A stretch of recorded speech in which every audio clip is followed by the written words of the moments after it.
नमस्कार, आपका स्वागत है NPTEL के इस कोर्स में जिसका नाम है फंडामेंटल्स ऑफ वायरलेस कम्युनिकेशन। मैं राहुल, आपका टीचिंग असिस्टेंट इस कोर्स में। जैसा कि हमने पिछले ट्यूटोरियल में पढ़ा था रेलिक फीडिंग कंडीशन के बारे में, किस प्रकार वह BPS के और QPS के मॉड्यूलेशन पे इम्पैक्ट डालती है। इसी प्रकार आज हम पढ़ेंगे रेशियन फीडिंग के बारे में, उसे मैटलैब कोडिंग से समझेंगे और हम एक कंपैरिजन देखेंगे AWGN, रेशियन एंड रेलिक के बीच में ओवर BPS के मॉड्यूलेशन स्कीम्स। तो जैसा कि आप जानते होंगे सर ने पढ़ाया है क्लास में रेलिक एंड रेशियन में मेजर डिफरेंस होता है लाइन ऑफ साइट कंपोनेंट का। Rician consist of a dominant line of sight component and the other scatter component, whereas Rayleigh consist of a scatter components. तो आज इस difference को हम simulation environment में समझेंगे और जानेंगे क्या अंतर हमें परफॉर्मेंस में मिलता है in terms of bit error rate. आइए देखते हैं। तो सबसे पहले हम CLC clear all and close all करेंगे ताकि हम निर्धारित कर सकें कि कुछ और रिजल्ट विंडो या वर्क स्पेस में खुला नहीं है। ये सेक्शन रन हो चुका है। अब जैसा कि हमने पिछले ट्यूटोरियल में पढ़ा था, रेलिक के लिए हमने बिट जनरेट किए थे एंड देन उसको हमने मॉड्यूलेट किया था यूजिंग BPS के मॉड्यूलेशन। यहाँ आज हम थोड़े डिफरेंट तरीके से BPS के मॉड्यूलेशन में बिट्स जनरेट करेंगे। हम डिफाइन करेंगे नंबर ऑफ डेटा सैंपल्स जो कि हमने लिया है n equals to 10 to the power 6। फिर हमने एक रेंज कंसीडर की है EB/N0 की, जिसे हम -5 से 20 तक के स्केल पे ले जा रहे हैं with the step size of 2। ये dB में डिफाइंड है, इसे हम लीनियर में कन्वर्ट करेंगे। टोटल पावर हमने 1 ली है और हमने लिया है एक रेशियन फैक्टर। रेशियन फैक्टर आपको पता होगा कि अलग अलग values of Rician factor will impact the different performance. तो आप जानते हैं कि K की वैल्यू 0 से लेके 30 की तरफ अगर वेरी की जाए तो 0 हमें एक रेलिक डिस्ट्रीब्यूशन की तरह परफॉर्मेंस देता है। एज हम मूव करते हैं इनफाइनाइट की ओर तो हमें वो AWGN की तरह परफॉर्मेंस मिलती है। तो उस लीनियर रीजन से वाटरफॉल कर्व की तरफ बढ़ते हुए K की वैल्यूज़ इंक्रीज होती हैं। अब हम डेटा जनरेट करते हैं। इसमें हमने डेटा जनरेशन के लिए D equals to random 1, n is number of data sample और उसे कंपेयर किया है if this condition is true for greater than 0.5। तो इसे हम थोड़ा समझते हैं पहले। आइए वर्क स्पेस चेक करते हैं। तो आइए इस सेक्शन को रन करते हैं।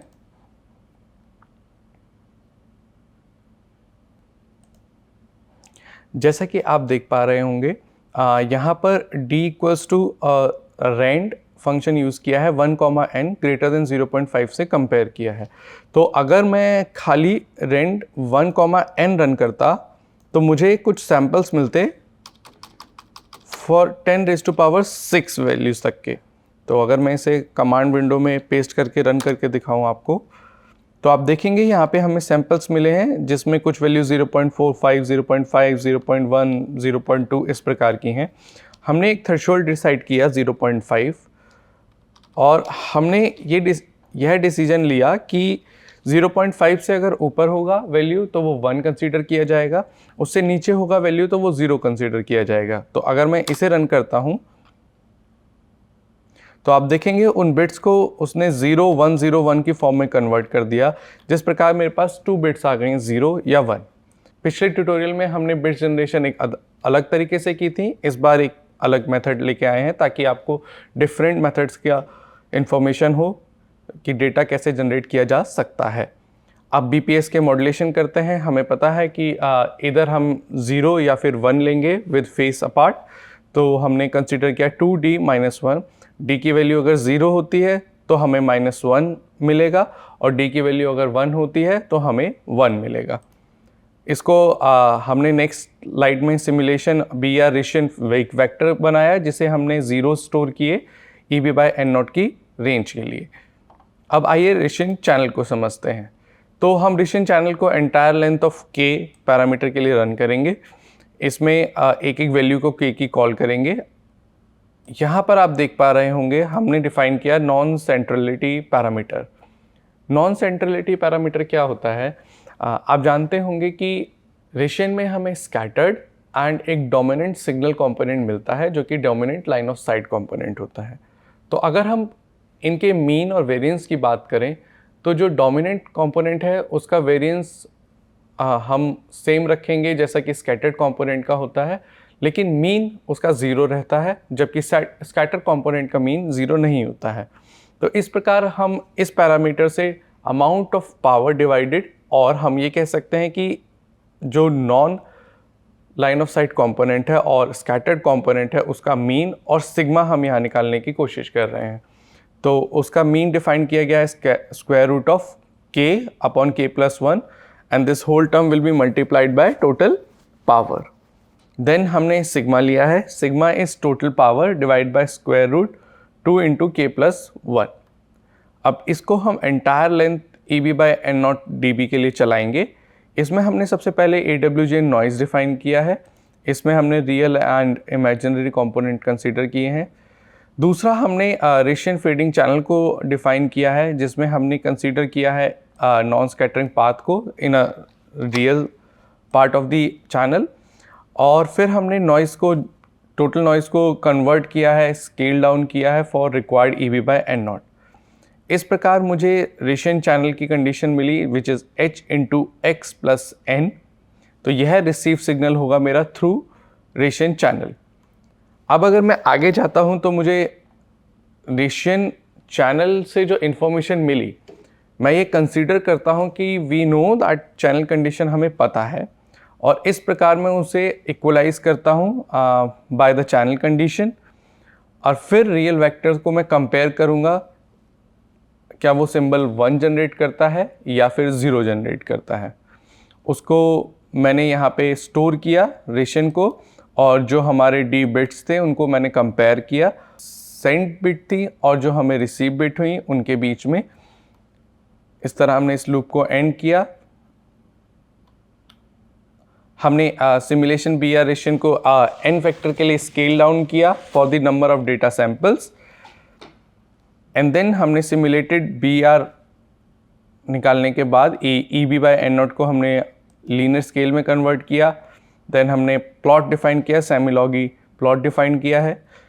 इसके बाद डिफरेंट लेजेंड्स और एक्सेस, जैसे कि आप जानते हैं हम लोग पहले सेशन से ये सीख रहे हैं, तो हमने टाइटल्स और लेबल डिफाइन किए। आइए अब इसे रन करके देखते हैं हमें क्या पैटर्न मिलता है। हम पूरा प्रोग्राम रन करते हैं।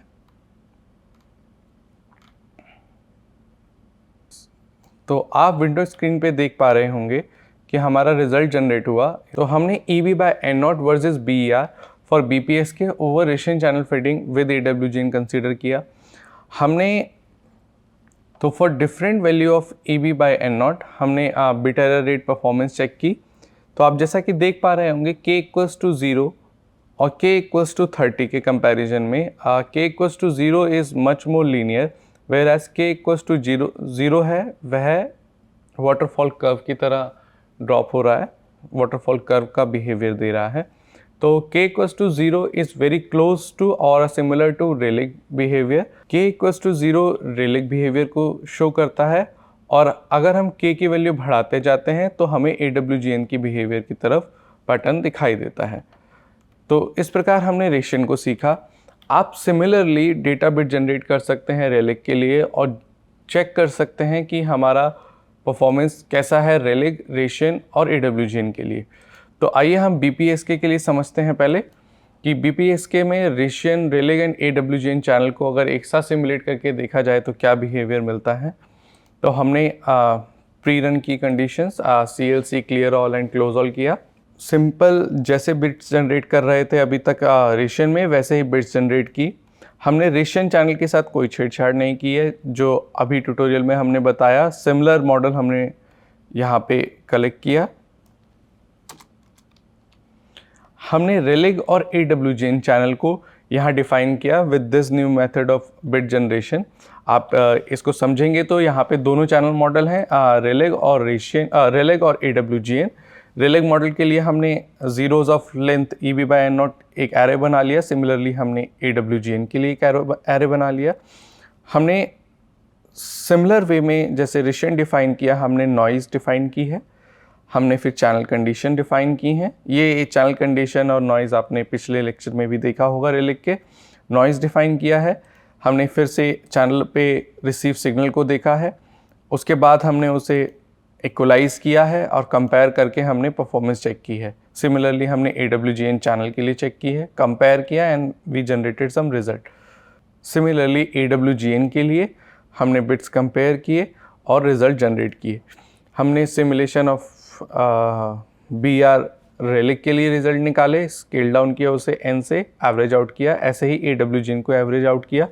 फिर ये कमांड से आप अच्छी तरह वाकिफ़ होंगे, हमने पहले ट्यूटोरियल से plot command, axes command, legends, title and label के बारे में बात की है। आइए अब इसे रन करते हैं। ओके, तो इसको हमने कम्प्लीटली रन किया। यस, तो ये हमने बिट जनरेट की है रेशियन चैनल के लिए एंड रेलिक और AWGN चैनल के लिए। इसको मिनिमाइज़ करते हैं ताकि ये पूरी स्क्रीन पे दिखे। राइट, अब आप देखेंगे कि हम EB/N0 performance with bit error rate calculate कर रहे हैं। हमने रेशियन के अलग अलग रेशियन फैक्टर्स के लिए वैल्यू कैलकुलेट की, k = 0 के लिए, k = 10 के लिए एंड k = 30 के लिए। जैसा कि आपको क्लास में प्रोफेसर विवेक द्वारा पढ़ाया गया है, k = 0 हमें रेलिक के समान परफॉर्मेंस देता है और इस कर्व में भी आप देख पा रहे होंगे, यहाँ पर आप देखेंगे कि k = 0 एग्जैक्टली ओवरलैप कर रहा है रेलिक के बिहेवियर के साथ। यहाँ पर एक डॉटेड ब्लू लाइन है, यहाँ k = 0 ओवरलैप कर रहा है सिमुलेटेड रेलिक के साथ। ब्लू डॉटेड लाइन k = 0 है और ग्रीन लाइन सिमुलेटेड रेलिक है, तो ये एक दूसरे पे ओवरलैप कर रहे हैं, मतलब कि k = 0 का रेशियन फैक्टर हमें रेलिक कंडीशन देता है। जैसे ही मैं k की वैल्यू बढ़ाता जा रहा हूँ, बिहेवियर हमारा AWGN की तरफ शिफ्ट हो रहा है। सिमुलेटेड AWGN का बिहेवियर आप देख पा रहे होंगे, सियान कलर में है। तो EB/N0 का अगर हम कंपेयर करें तो 10⁻⁻² का बिहेवियर अगर मैं देखना चाहूँ तो 5 dB पे मुझे और लेस देन दैट मुझे AWGN की परफॉर्मेंस मिलती है। k = 30 के लिए मुझे 5 dB का SNR रिक्वायर्ड है टू गेट द परफॉर्मेंस 10⁻² और k = 10 के लिए मुझे 6 dB अप्रॉक्स देना पड़ेगा ताकि मैं 10⁻² बिट एरर अचीव कर पाऊँ। और वहीं रेलिक के लिए मुझे करीबन 15 dB करीबन 14 dB का SNR EB/N0 रिक्वायर्ड है। इसी प्रकार अगर मैं कंपेयर करूं 10⁻³ का, तो मुझे 7 dB अराउंड रिक्वायर्ड है AWGN के लिए, k = 30 के लिए अप्रॉक्सीमेटली 7.5 और k = 10 के लिए अप्रॉक्सीमेटली 9 और AWGN के लिए और रेलिक के लिए मुझे more than 20 dB approximately 25 dB of SNR will be required to get the similar performance. तो इस प्रकार हमने जाना कि Rician environment, Rayleigh, fading channel और AWGN में क्या डिफरेंस है। For different value of Rician factor k = 0, 10 and 30 के लिए हमें क्या परफॉर्मेंस मिलती है। इन सिमुलेशन हमने देखा कि k = 0 और रेलिक एनवायरनमेंट बिल्कुल सेम बिहेवियर देते हैं, और अगर हमें परफॉर्मेंस AWGN की तरह चाहिए तो हम k के फैक्टर को इंक्रीज़ करते जाएंगे तो हम क्लोज टू AWGN फैक्टर ला पाएंगे।